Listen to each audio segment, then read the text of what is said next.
Hey, babe. Ready to join the revolution? Welcome to Boss Less, Babe More, a woman-first business movement where soulful strategy means brand clarity. I'm Grace, alignment coach and Akashic record reader. And I'm Reka, designer and brand strategist. Together, we build businesses that are aligned, supported, and actually sustainable. Fuck the rules. Let's change the world for every woman who comes after you. Hey babes, welcome back to today's episode, and we're in the weeds. We're in the weeds, so we hope that you'll come and get dirty with us, especially on the 17th. So if you've listened to our past episode, we have been literally getting in the weeds here at Holden Space. You're so dirty. Yeah. Really just digging up rocks and sifting dirt and giving the whole entire backyard a complete new facelift. And wow, it's been a whole experience. Yeah, you do not realize how little a 5-gallon bucket is until you filled so many of it. It's like, oh, we barely moved any dirt. But no, we have moved a lot of dirt, but I just don't have a good idea of cubic or like mass in general. So it looks like, oh, we'll be just a couple of shovelful, a couple of buckets, a couple of wheelbarrows. It's fine. And it's, oh my gosh, still 50 wheelbarrows later. Yeah, I think we have moved 20 plus wheelbarrows full of dirt to the front yard. Okay, this wheelbarrow is not like the largest, but still. And I mean, today is the first day that I feel like we made a dent in that dirt huge pile. dent. Yeah. A huge dent. Like it felt kind of overwhelming even this morning when we arrived, like, ah, shit. I know, I walked out there and I was like, wait, what's this new mountain of dirt? What? I piled a new pile on top of the previous pile. I thought about warning you so you're not completely ashen when you walk out there. But yeah, if you guys want to come, it's kind of like an open house style situation. If you bring a bucket, you're welcome to take clean, sifted dirt. Otherwise, we're still using the bucket, so I can't quite promise that we'll have a bucket for you to take. But it's quite an undertaking, and I think I was saying this to you earlier. I have a lot of respect for people who do manual labor and constantly put their body through some of these physical challenges. Like, I always understood that that was hard work, but now that we are doing this every couple of days and basically I just recover from the soreness and go back at it, hats off to anybody who's doing any kind of landscaping work. Yeah. Any kind of lifting, delivery stuff. Holy macaroni. But you know, with the rise of AI, that's probably what we're all going to do. Next 10 years, there's not going to be any office jobs. But until then, do you want to talk a little bit about what we are doing in our businesses? Yeah, for sure. So for me, I've been working on a new lead magnet. Well, it's kind of a lead magnet and it's kind of an offer all at the same time. Is a course that we'll be launching this Friday. Fingers crossed. Yes. It is 95% of the way done, so I think that it will absolutely be out by the time this episode is launched. But it's all about where you're going within consciousness and what the real path to awakening actually looks like, because I think that we often get a little, I don't know if sidetracked is the right word.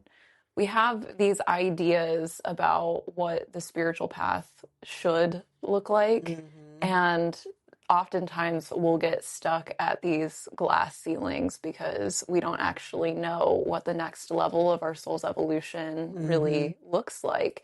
And we often will try to emulate other people and what they're doing. We do this in business too, right? Oh, yeah.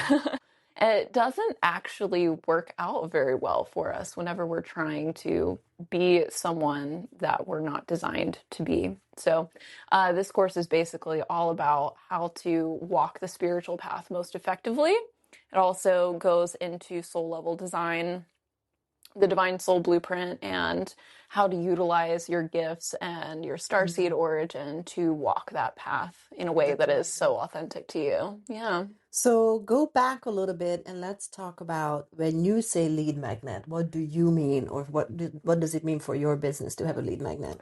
So I am reworking lead magnets for me. So my lead magnet used to be a free offer, and it was just like I've gone through multiple different ones. One I had like a spirit guide attunement, one I had was like a PDF that it was basically like your GPS to soul level awakening. It's nice to be able to put some effort into a lead magnet, but then not be completely married to it, because a lot of times you're figuring out what actually creates leads, what actually works as a funnel.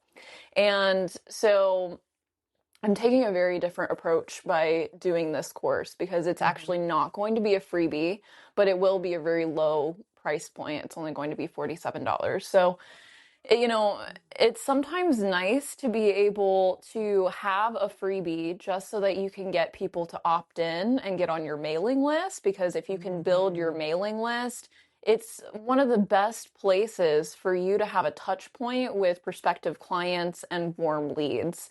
And your mailing list is a beautiful space for you to turn cold leads into warm leads and warm leads into paying clients.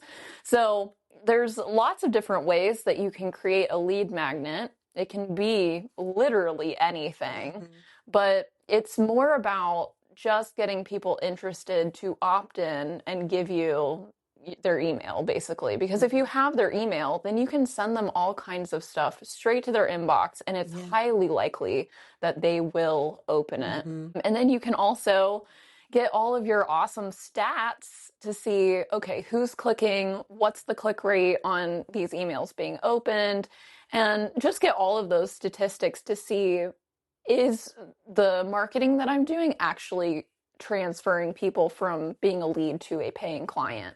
So it's kind of a thing that you don't just make a lead magnet and that's it forever. You will always kind of be tweaking, or, oh, my work has evolved, so I'm going to create a new lead magnet.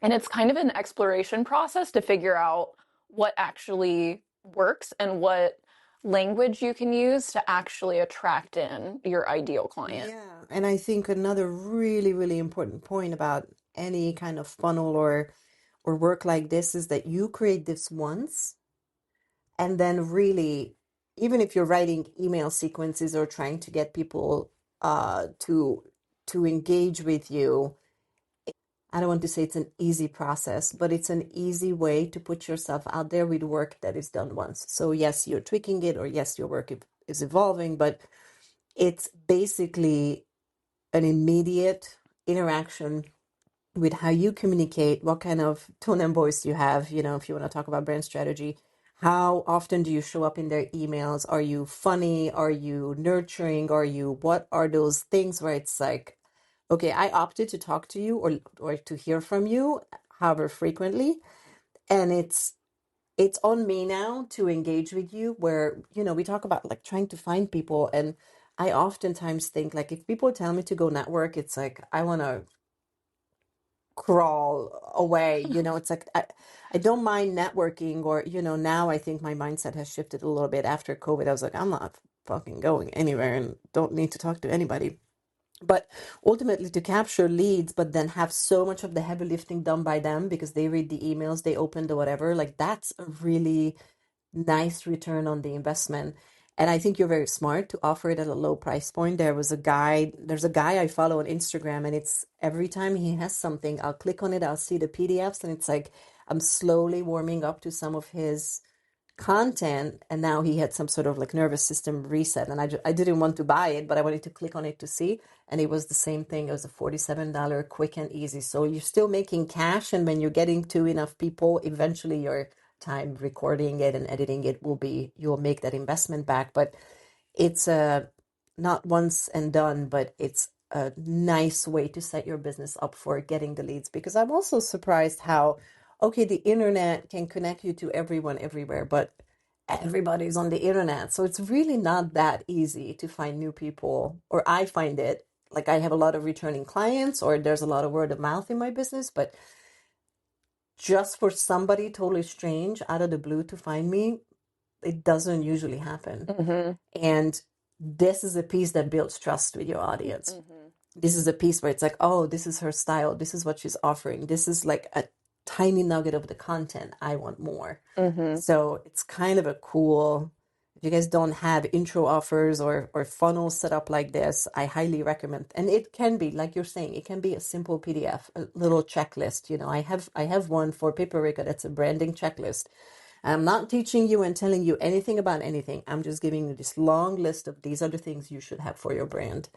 And it's surprising how obvious that content is for me Mm-hmm. versus how somebody's like, oh yeah, I've been looking for this exact thing. Oh, I don't know what the next step is for my soul's evolution. Oh, I do not know how to talk to my spirit guides or whatever we are offering. Like it's very interesting how obvious it seems to us. So I think sometimes people get tripped up with that. Like, yeah, offer that. Give somebody a PDF and then talk their ears off in the email and see if they'll convert. Because the more they consume, the more they're going to fall in love with your style. And then they have I also think it's beautiful when someone opts out of my emails. Mm-hmm. Oh, beautiful. It means you're no longer interested in this. Yes. I'm not spamming you. Great. You're not going to be a client. You should not be on this list. Absolutely. Instead of me having an hour-long conversation and then the sale not going through, or you deciding I'm too expensive, or now is not the time, or you thought it was something different. Guess what? You self-selected, and I did not have to lift a finger, Mm-hmm. Yeah. which is babying and not bossing. So Yeah. that's I think awesome. sometimes people get freaked out whenever, oh, I just sent a newsletter and I had a bunch of people unsubscribe to my mailing list. No, that's a really good thing because they were never ideal to begin Yeah. with. So you want them to deselect from your mailing list. So never freak out if you send an email and then suddenly people Yeah. are dropping off. That's just a filter for the people that don't belong. Absolutely. Absolutely. So that's very cool. So you decided on a course just because it's a format you haven't done before? Do you feel like it was the face-to-face? What made you So decide on the course? I am going in a couple different directions with it. One, currently my business gets a lot of referrals and returning people, which is really nice. Having a referral-based business is excelente. Would highly recommend it. Yeah. But also, I wanted something that, yes, could kind of make like fast, easy cash and is an easy thing to say yes to because honestly, I'm more of a high ticket coach, and sometimes it's more difficult to get somebody from a free offer into paying $1,000 as your baseline. And so giving something that's kind of like this easy opt-in gives it one, because it's paid, it does weed out the tire kickers who, oh, I just want a free course. I just want 3 helpful tips. Like that's not what this is at all. But simultaneously, it warms people up to actually know what it is that you do without actually having to get on a phone call for a consultation. So that's something that I've run into where, you know, if you're out in the wild networking and trying to find leads, you can have some really incredible conversations with people, but it doesn't always lead to them wanting to have a 1-hour phone conversation with you. And so the course in my mind is really nice because my plan is to, which I guess, let me tell you this now. Let's hear it. I'll have like business cards that have a QR code on it.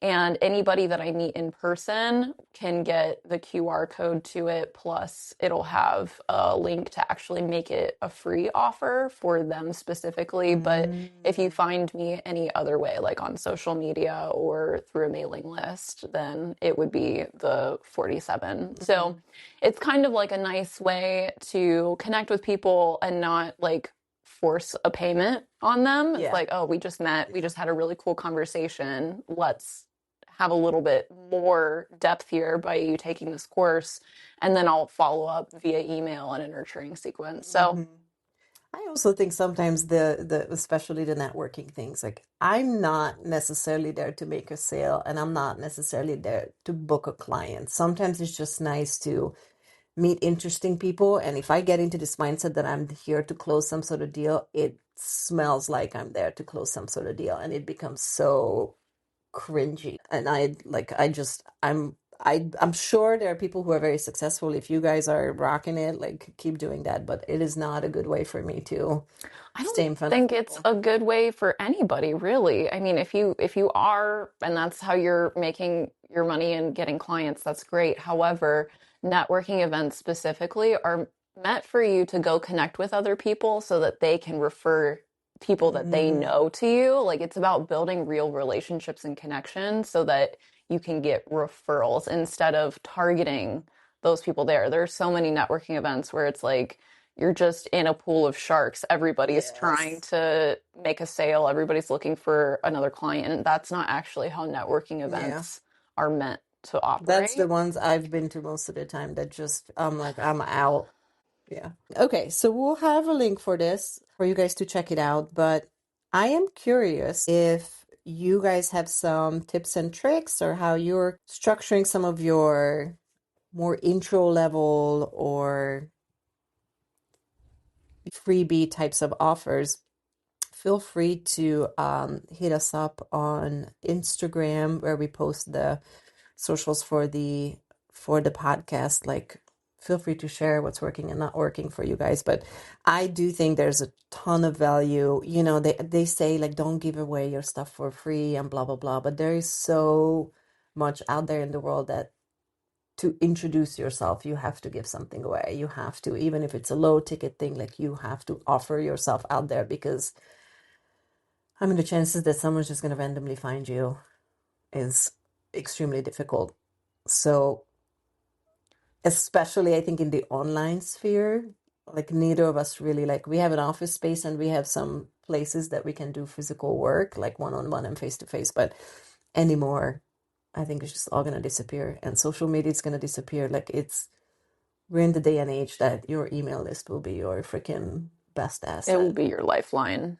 And those will be the people that, yes, they may deselect, but if they're the right people and they read your email over and over again and you're consistent, you're already showing up for them in a way that they're gonna like you and they will want to work with you, even if they're not quite ready or they just purchased that first thing and they're not ready to hop on. But it's it's a part of business that I didn't really understand when I first started out. I just had a lot of referrals and I knew people, but it's like, oh yeah, if I'm in front of them all the time, like somebody came through my email newsletter and she was like, oh yeah, I've been actually thinking about this. I don't even know how long she's been on my newsletter. I didn't really know that she needed design help. And it's like, oh, this is cool. She's just been reading. And some of my stuff is really meandering, personal. I'm not always like asking for a specific sale or anything. And it's nice, like, oh, okay, now you have my tone of voice down. Now you kind of have like a familiarity of how I am and how I do things. Um, but yeah, this is really exciting. And especially the course thing, I think is like, we're going to see your pretty face and hear your pretty voice. Like, that's a cool way to really be in front of someone. Yeah, it That's is. awesome. Yeah, and I also want to kind of circle back to what do you put in a lead magnet? What is the free offer? Because I think that whenever you're first starting out doing your lead magnet and funnels, it can be really frustrating and confusing. And what I consistently notice is that people give away too much without having a strong call to action. So the thing is, and we've said this in previous podcast episodes, we devalue what we always have. So the skill set, whatever it is that you do as a professional, you really value it so much less Yeah. than your prospective clients will. Mm-hmm. And so, actually, your free offer should be kind of bare bones. Like, it should deliver just enough value without giving away all of your trade secrets. And it should have a call to action that is very fucking clear, because that is why you have a funnel. One, it's to get the emails, but two, it's to make a suggestion that working with you is the obvious next step. Mm-hmm.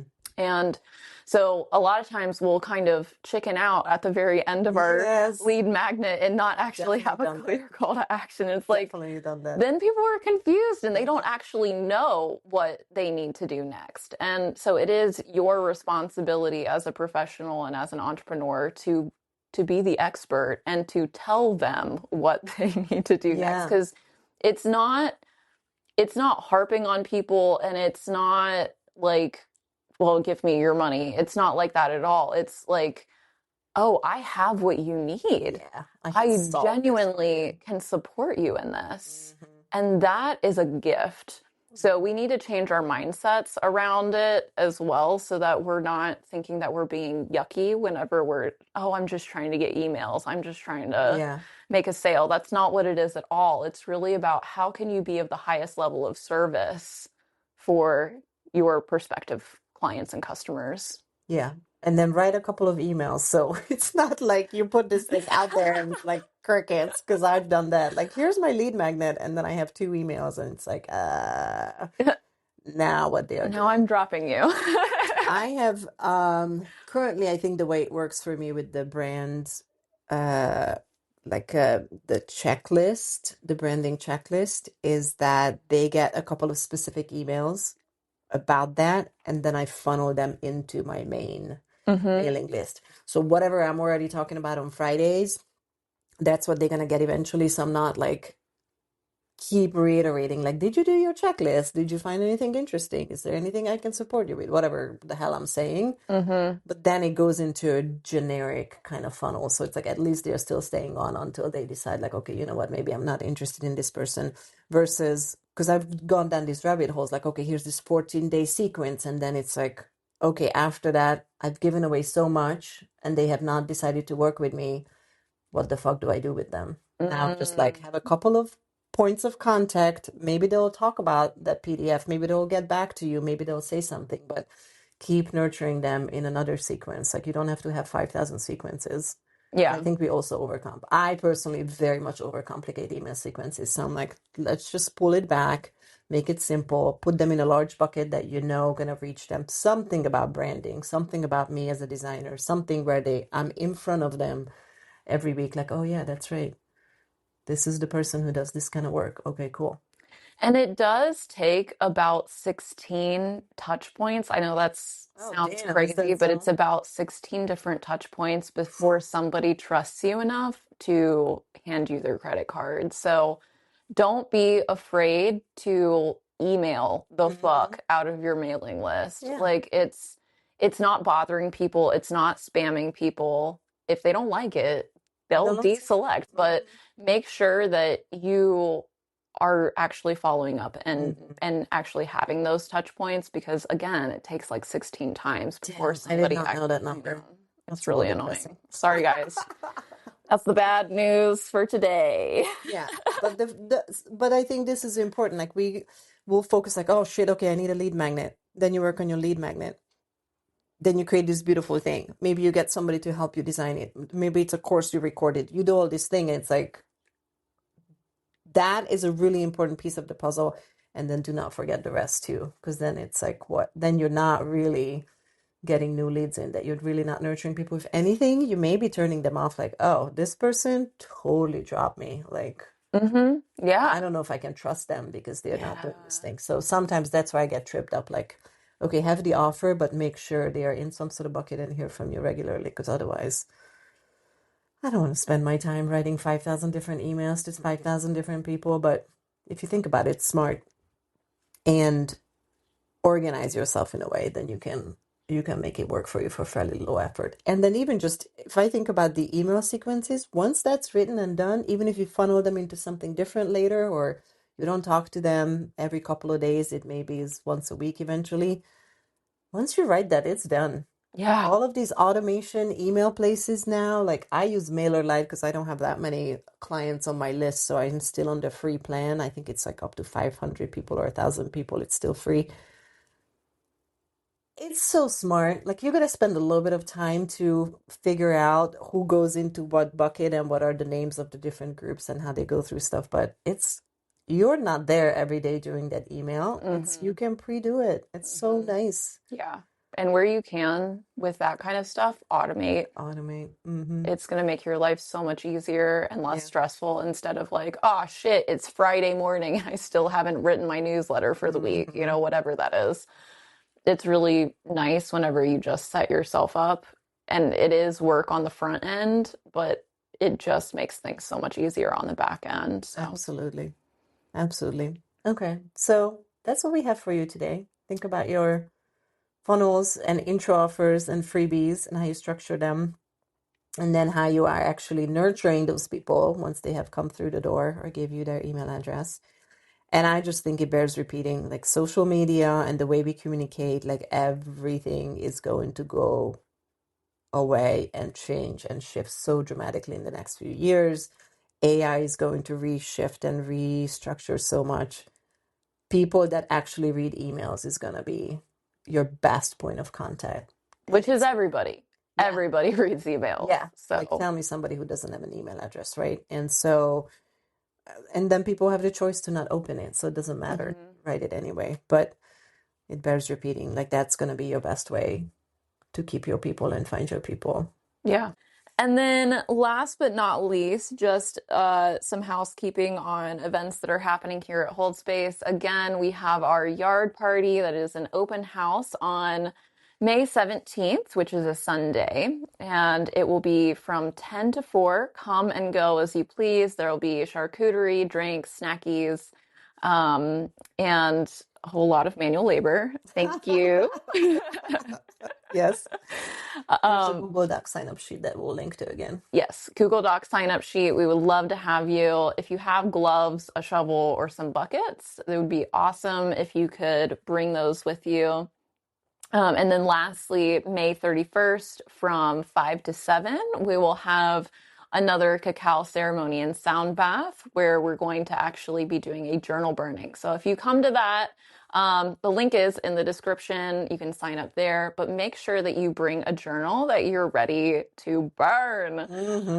Anything that you're like, you know what, this is energy that I don't want to be holding on to any longer, or just something that you feel ready to release, go ahead and bring that journal with you. And I'll also be giving mini primary life lesson readings. Yes, don't forget that. yeah. That's going to be glorious. It's going to be a juicy one. Also, it is on a full moon, so not that we're making it a full moon ceremony, but it's just a really nice coincidence that it would be journal burning, letting go of shit.